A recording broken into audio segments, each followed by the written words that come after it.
You don't know everything about me. I've lived a lot of lives. Before I was an Avenger. Before I got this family. I made mistakes. Choosing between what the world wants you to be.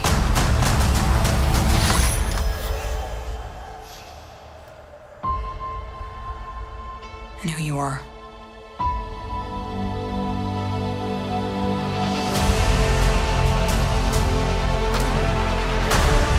We have to go back to where it all started. Where did you think I was all this time? We have unfinished business. My girls are the toughest girls in the world. I'm sorry. We had our orders and we played our roles. It wasn't real. It was real to me. To me, you were everything. Bring her home. Put your seatbelts on. She's such a mom.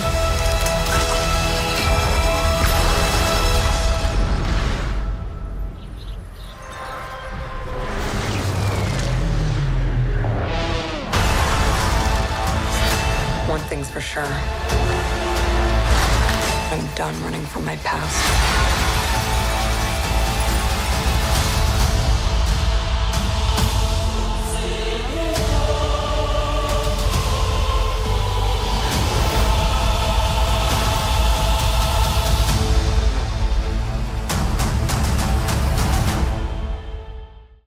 Welcome back, everyone. This is going to be my new Black Widow trailer video for Disney+. They just dropped a bunch of new footage, even though the movie isn't coming out till July 9th. So I'll explain what's going on and all the new Easter eggs that they put into this. Obviously, a whole bunch more Avengers footage, tying her to Avengers Endgame, the other Avengers movies. This is meant to be a Marvel Phase 4 movie and push the story of Marvel Phase 4 forward. So I'll also explain how they're doing that and tying it to the Marvel Phase 4 stuff, even though it's set during the past, before the events of Avengers Infinity War. If you're new to the channel, be sure to subscribe to get all the videos, and careful for spoilers for the Marvel Phase 4 stuff that's already happened, like the WandaVision episodes and the Falcon and Winter Soldier episodes so far. But just a reminder that the movie is being released on Disney Plus on July 9th through the Disney Premier Access program and in theaters on the same day. I think by July, most theaters around the world will be open in limited capacity, so you can choose however you want to watch it. But most of the new footage in this just highlights her secret backstory in the MCU before she became a Black Widow, before she joined the Black Widow program, which seems like it goes back to the 90s just based on her age during Iron Man 2.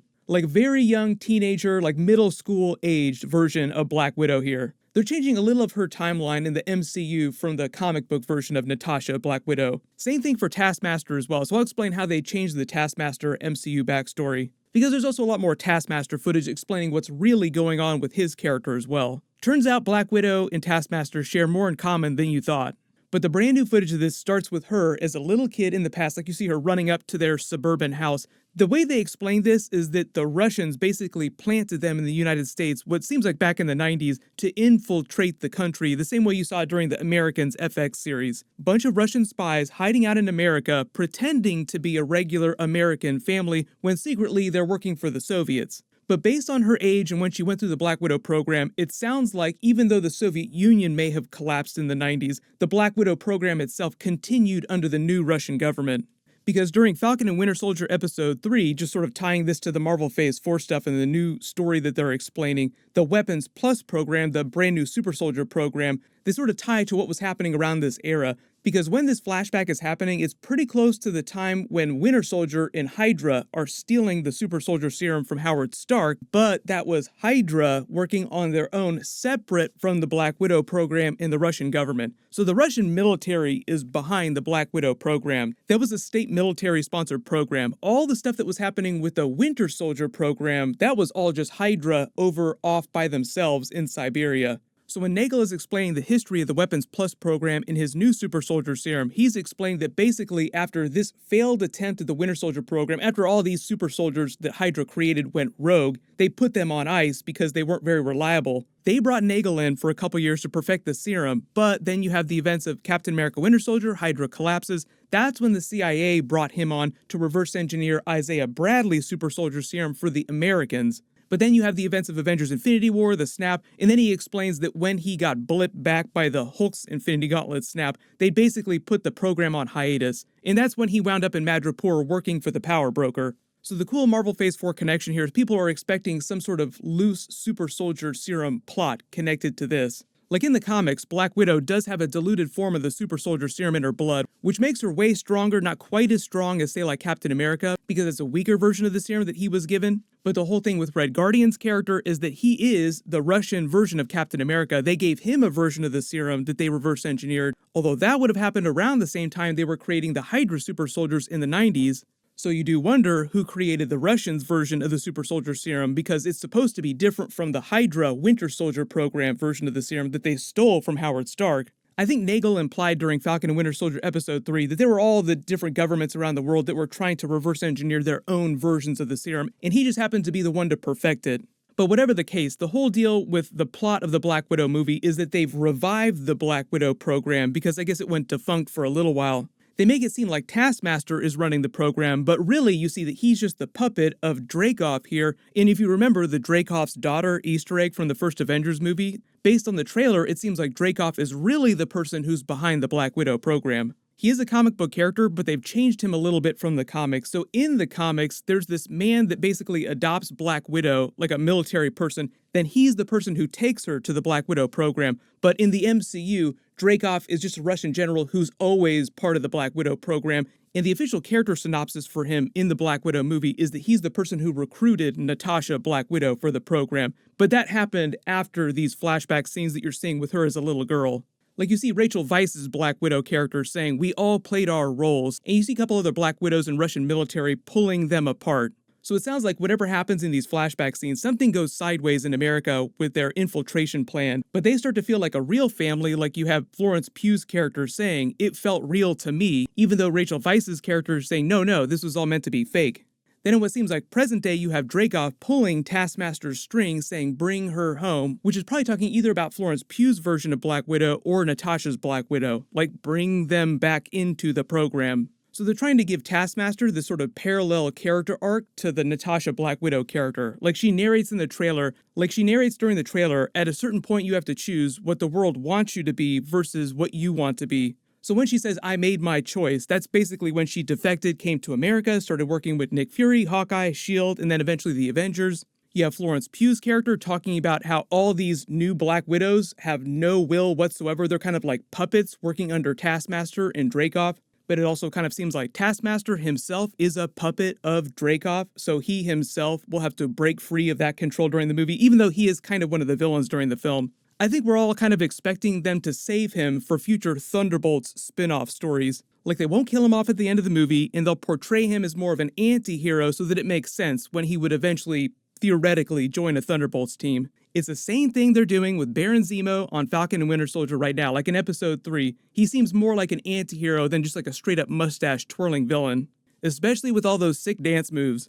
The other big change it seems like they've made to his character's backstory too, the way his powers work, is that it's more practical than it is just innately a special ability. In the comics, the way they explain his powers is that he has photographic memory and photographic reflexes, so when he's fighting one of the Avengers characters or a character like Spider-Man, his brain learns all their moves, and because he has perfect recall, he can remember everything that he's ever seen. He can instantly devise a counterattack that the characters are weak against. So like we see him during the trailer, it looks like he has all this footage from the Avengers movies and their fight scenes, like he's watching the airport battle from Captain America Civil War. So he learns all their moves, and then you see him using a bunch of different Avengers moves during his fight with Red Guardian later. Like you see him use a spider move with this jump kick flip, then you see him use a Black Panther move with the claws, then you see him use the Captain America shield stomp. During the other footage, when he's fighting Black Widow on the bridge, you see him copy her moves.